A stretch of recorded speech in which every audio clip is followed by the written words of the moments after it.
Kids Cooking วันนี้มีเมนูข้าวปั้นน่ารักทำง่ายมาฝากกันค่ะ มาลงมือทำข้าวปั้นเจ้าตัวกลมหรือข้าวปั้นหมูน้อยพร้อมๆกันเลยค่ะ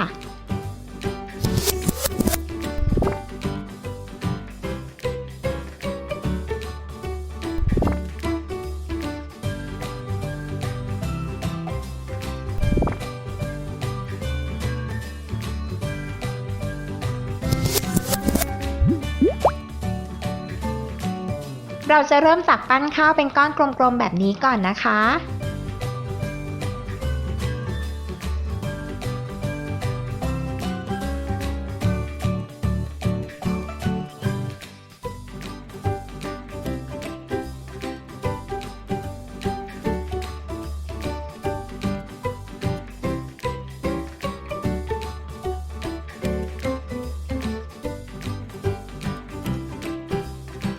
ใครชอบขนาดเล็กใหญ่แค่ไหนตามใจชอบเลยค่ะ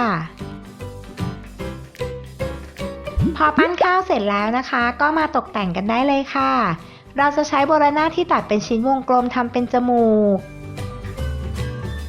แล้วก็นำโบราณที่ตัดเป็นครึ่งวงกลม2ชิ้นทำเป็นหูของหมูนั่นเองค่ะ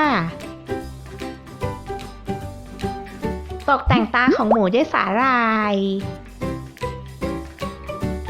จากนั้นก็เพิ่มรายละเอียดที่จมูกอีกนิดด้วยสาหร่ายเช่นกันค่ะ